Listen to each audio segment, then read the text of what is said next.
안녕하세요. 행복씨앗입니다. 오늘도 시장을 정리하면서 하루를 마무리하는 시간을 가져볼까 합니다. 우리 코스피 지수가 간만에 2100포인트를 회복했습니다. 완전히 날아올라 붙어요. 오늘 같은 날은 우리 개인 투자자분들께서 이렇게 만세 부르고 있지 않을까 싶어요. 특히 어제도 말씀드렸지만은 요즘 같은 시기는 돈도 많이 풀리지, 또 경제활동 재개에 대한 기대감도 있지, 전염병 테마도 있지, 또 정책 테마도 있지. 게다가 오늘같이 프로그램 매매 확확 들어와가지고 금융투자 쪽에서 1조 이상 이렇게 매수해버리니까 시장이 하늘로 빵 날라붙어요. 좀 더 자세히 살펴보면은 코스피 같은 경우는 오늘 2.87% 상승을 했습니다. 개인들이 한 1조 3천억 정도 차익 실현된 것으로 보입니다. 반면에 코스닥 같은 경우는 개인들이 한 3,500억 정도 매수했는데 하락하고 말아붙어요. 자, 일단 차트 잠시 조금 구경하면은 수급부터 먼저 정리하고 봅시다. 일단은 오늘은 금융투자 쪽에서 이렇게 1조를 매수했고 외국인들이 한 2천억 원 정도 매수했어요. 또 외국인들의 매수 대부분은 이 전기전자 쪽으로 가 있었습니다. 삼성전자, SK하이닉스 많이 매수했다라고 볼 수가 있죠. 개인 투자자들도 전기전자 특히 뭐 이쪽에서 매도가 많았기 때문에 삼성전자, SK하이닉스 쪽에서 9,600억 원, 그러니까 거의 한 1조 정도를 개인들이 여기서 팔았다라고 볼 수 있죠. 뭐 차익 실현했다고도 볼 수 있어요. 그런데 금융투자 쪽에서 이렇게 많이 매수해서 들어왔기 때문에 이게 추세적으로 내일 가고 모레 가고 앞으로 쭉 간다 이렇게 보기는 일단 어렵습니다. 금융투자 뭐 저쪽에서 움직이는 돈은 시장 변동성에 의해서 왔다 갔다리 움직이는 돈이 많아가지고 그냥 오늘은 이렇게 상승했다 이걸로 끝내야 되는 거지, 또 내일도 모레도 계속 상승한다 이렇게 보기는 어렵고, 그냥 내일도 모레도 다른 세력들이 어떻게 매수하는가에 달리는 거지 금융투자에서 내일도 저렇게 많은 순매수 들어오리라 그렇게 보기는 어려워요. 그냥 시장이 여기까지 왔다 정도로만 일단 생각하고 계시면 될 것 같아요. 자, 일단 개인들이 시장이 오르니까 만세 부르면서 차익 실현했는데, 그럼 개인들이 얼마 벌어먹고 차익 실현하는지 좀 살펴볼 필요는 있겠죠. 한번 계산 한번 해봅시다. 지금 코스피에서는 개인들이 한 2020년도 올해 들어가지고 이렇게 매수했다라고 볼 수 있어요. 좀 더 자세히 보면은 이렇게 요 지점부터 매수하기 시작해가지고 전염병으로 지수가 떨어질 때 적극적으로 매수했고, 또 그리고 시장이 오를 때도 적극적으로 매수했어요. 여기서 반딱 이렇게 나누면 시장이 떨어질 때 더 많이 매수했고요. 그리고 최근에 오를 때는 뭐 별로 많이 매수하지 않았다. 보면 한 3분의 2 정도는 시장이 떨어질 때 매수한 거고, 3분의 1 정도는 뭐 최근 한 석 달간 매수했다. 일단 이렇게 볼 수 있어요. 그러면 개인 투자자들 어느 정도 손익분기점이었던 것 잠시 살펴보면은 추정치예요. 개인 투자자들은 코스피 지수 1934포인트 정도 되면은 손익분기점, 이제 그때부터 수익이 난다 이렇게 볼 수가 있고, 코스닥 같은 경우는 645포인트, 그러니까 여기 650이니까 한 요 정도 선 되면은 일단 수익권에 접어든다라고 볼 수 있어요. 뭐 지금 현재로 봐서는 코스피도 코스닥도 개인들은 다 수익권에 들어가 있다고 볼 수 있습니다. 그러면은 개인 투자자들이 어떤 종목 가장 많이 매수했나 살펴보니까, 개인들은 요 기간 동안에 삼성전자 가장 많이 매수했고, 다음으로 SK하이닉스, 그 다음 현대차, 한국전력, 네이버, 삼성, SDI, SK이노베이션 이런 종목 많이 매수했습니다. 종목들 보면은 상당히 좋은 종목들이 많이 있습니다. 시가총액이 큰 종목들도 많이 매수했어요. 지금 마음 같아서는 이런 종목들 뭐 대부분이 다 좋은 종목들 아닙니까? 몇 종목 좀 걸러내야 될 종목도 있긴 합니다만은, 이런 종목도 아마 장기적으로 들고 있으면은 지금 파는 것보다는 훨씬 더 큰 수익이 날 수 있을 겁니다. 그런데 지금 파니까 좀 아쉽긴 하죠. 그럼 구체적으로 좀 들어가서 삼성전자에서 과연 개인들이 얼마 벌어먹고 파는지 한번 봅시다. 평균적으로 보는 거예요. 지금 삼성전자는 2017년도부터 해서 개인들이 많이 이렇게 들고 있었죠. 들고 있다가 중간에 이렇게 좀 팔아먹었다가 다시 최근에 들어왔는데, 일단 올해 들어온 것만 대충 이렇게 살펴보면은, 지금 올해 2020년도 들어서 개인 투자자들 삼성전자에서 평균 매수 단가를 살펴보면은 한 51,000원 정도 돼요. 그러니까 차트를 좀 더 크게 한번 봅시다. 자, 요런 거요. 자, 보면은 개인 투자자들은 5만 1,000원 한 요 정도 되면은 삼성전자에서 이제 수익이 난다라고 볼 수 있어요. 왜냐면 그 이전에도 이미 높은 가격에서 매수했었고 요 밑에도 매수했었기 때문에 이제 한 며칠 전부터 삼성전자에서 수익이 나기 시작했다 이 말이에요. 그런데 그 한 며칠 수익이 났는데 인자 수익이 났다 이 말이에요. 5만 1,000원인데 지금 한 5만 4천원입니까? 얼마인지 한번 봅시다. 54,500원으로 오늘 마무리 해봤네. 근데 이마에 팔아붙다. 51,000원이 평균 매수 단가인데 54,000원에 팔아붙다. 얼마 벌어먹노? 삼성전자에서 한 3,000 몇백 원 벌어먹고 팔아보세요. 수익 난다고 좋다고 벌써 팔기 시작해 보신다. 참 아쉽죠. 자, 그러면 SK 하이닉스 좀 봅시다. 자, SK 하이닉스는 돈 얼마 벌어먹나 좀 살펴보니까 지금 SK 하이닉스에서 개인들의 올해입니다. 1월 3일부터 6월 3일까지 평균 매수 단가로 보면 한 84,000원 정도로 돼요. 대충 85,000 요 지점으로 봅시다. 요 지점으로 보면 개인들이 오늘 수익권에 접어들어 보신다. 오늘 요 2000년도 들어서 매수한 사람들 요서부터 해가지고 요때 매수하고 요때 매수해가지고 이제 요게 손익분기점을 오늘 이제 돌파했다 이면 오늘 수익이 나기 시작했다 이 말이에요. 그동안 물리 가지고 있다가 그런데 오늘 팔아붙어요.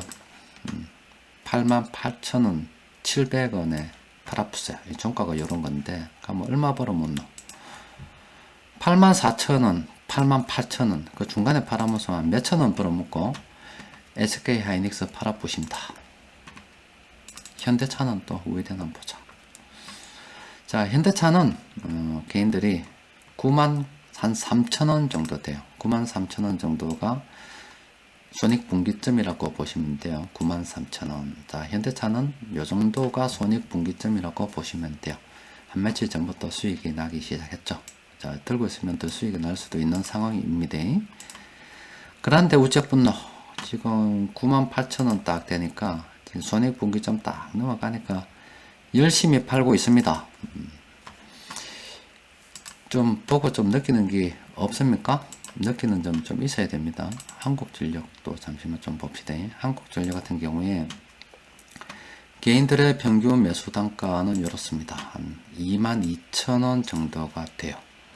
아직까지 손익분기점이 정말로 왔다리 갔다리 합니다. 이것도 이제 요거 올라서면은 많이 팔겠지요. 오늘은 한국전력은 이거 뭐 거의 번져나서 파는 사람들도 좀 있었네요.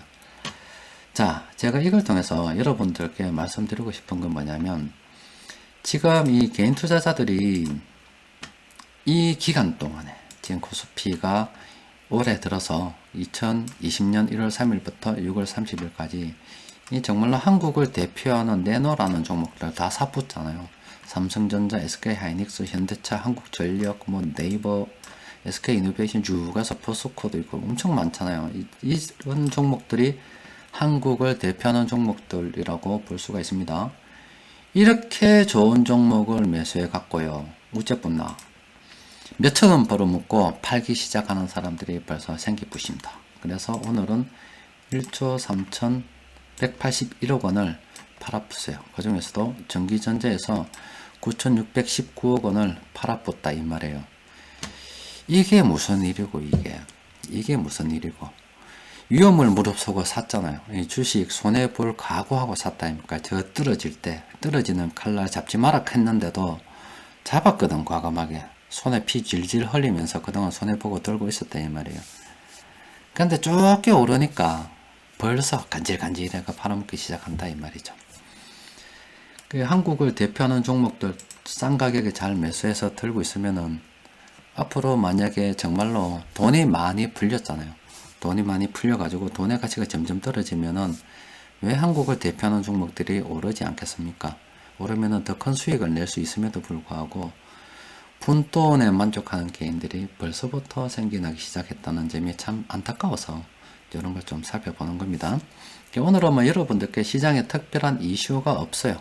없고 그냥 우리 개인 투자자들이 오늘 이만큼 많이 팔았고 또 그렇게 팔아서 돈을 아주 많이 나가먹고 팔면은 그나마 참 칭찬을 해줄 만한데, 저렇게 푼돈 먹고 나가 떨어질 뿌리니까 참 가슴이 아프죠. 그래서 좀 안타까운 마음으로 이렇게 분석을 좀 해봤어요. 그러니까 여러분들께 가면 오늘의 전략은 뭐냐?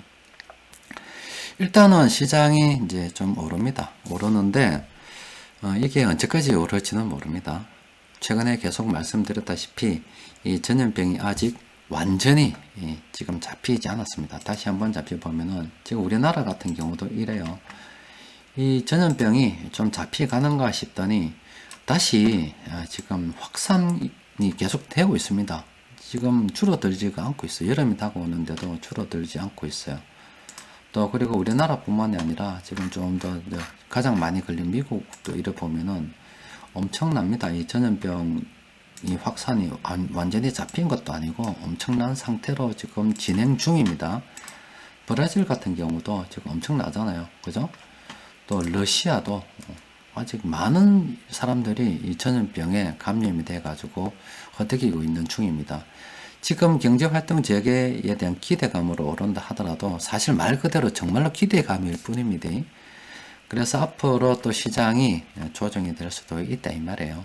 근데 일단 오르니까 우리는 좀 기다려야 되겠죠. 지금은 좀 보유 관점으로 좀 들고 가는 게 좋겠나. 그리고 9월 15일까지는 아직은 공매도 금지가 되어 있고 개미들 총알이 떨어지면 또 살 총알이 많다 이 말이에요.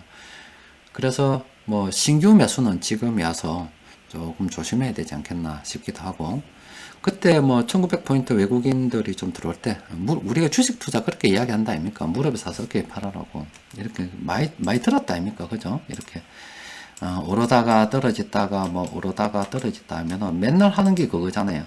무릎에서 사서 어깨에 팔아라. 이게 그냥 교과서적으로 맨날 듣는 말 아닙니까? 이게 뭐 우리가 지금 뭐 앞으로 얼마 갈지 모르겠지만은 잘 샀어요. 사서 지금 들고 있는데, 개인들은 물론 뭐 떨어질 때 역추세 매매하니까 뭐 샀죠. 샀는데 이제 손익분기점 좁게 넘어섰다고 파는 게 안타깝다 이 말이죠. 그러니까 우리는 일단은 좀 보유 관점으로, 또 그리고 좀 더 수익을 내기 위해서는 무작정 들고 가는 것보다는 조금 수익 난 종목 좀 팔아서 좀 괜찮은 수급이 들어온 종목들 좀 매수하는 식으로 해서 순환 매매하는 게 훨씬 더 수익이 많이 납니다. 차이가 굉장히 많이 나요. 요거는 제가 따로 증명도 해드릴 수가 있어요. 일단 예전에도 몇 번 보여드렸는데 또 순환매가 엄청나게 비교할 수 없을 정도로 수익이 많이 납니다. 여튼 순환매매는 하시는 분들은 요즘 이 테마주들 좀 오른다 아닙니까? 그러면은 이 테마주들 아직 아닌데 정부에서 이제 구체적으로 어떤 거 하겠다 발표하기 시작하면은 그 테마주들 중에서 이제 꼭지치고 내려가는 것들 좀 있을 거다 이 말이죠. 그런 것들 몇 개 좀 정리해서 현금 좀 챙겨놨다가, 또 외국인들이 이제 매수하는 종목들 보면은 장기적으로 볼만한 종목들이 꽤 있어요. 또 그리고 앞서 말씀드린 개인들이 그동안 매수했던 한국을 대표할 만한 종목들 얼마나 좋은 것들이 많습니까?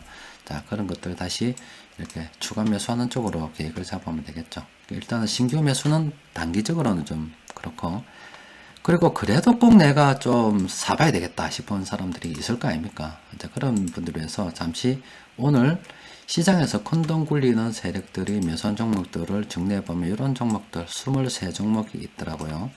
또 그리고 최근에도 많이 보여드렸죠.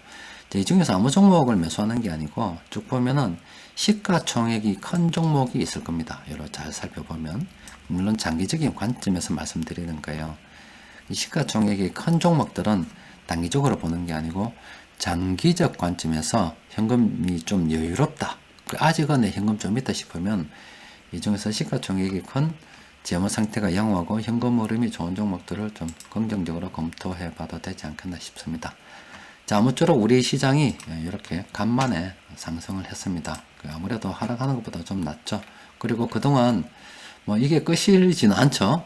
끝이지는 않고 지금 이게 근거 없는 기대감으로 인해서 상승하는 거라고 저는 보고 있어요. 그냥 돈도 많이 풀려가지고 있고 돈이 부동산에도 갈 데도 없고 뭐 하다 보니까 이렇게 오르는 겁니다. 경제활동 재개에 대한 기대감이라고 오르는데 실제 데이터를 보면 무슨 이게 경제활동 재개라고 볼만해요. 지금 러시아만 해도 이렇잖아요. 이런 상태인데 무슨 경제활동 재개가 됩니까? 그러니까 그냥 터무니없는 기대감, 택도 없는 기대감으로 상승하고 있는데 일단 오르니까 그냥 들고 있다가 이때 장기적으로 들고 가는 사람들은 무시하고 들고 있는 거고, 뭐 수남이 하는 사람들은 이런 기대감으로 급등하는 종목이 꽤 있습니다.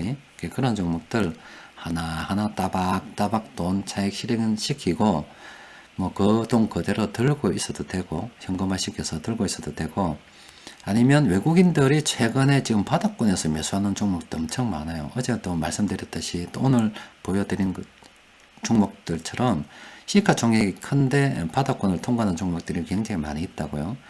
그런 종목들 장기적으로 딱딱 꼽아둬도 되지 않겠나 싶습니다. 자, 오늘은 특별한 이슈도 없고 해가지고 개인들이 얼마나 묶고 있나, 얼마나 묶고 파나 이런 거 살펴보고 우리는 그렇게 하지 말자 이런 관점에서 한번 정리해 봤습니다. 이상입니다.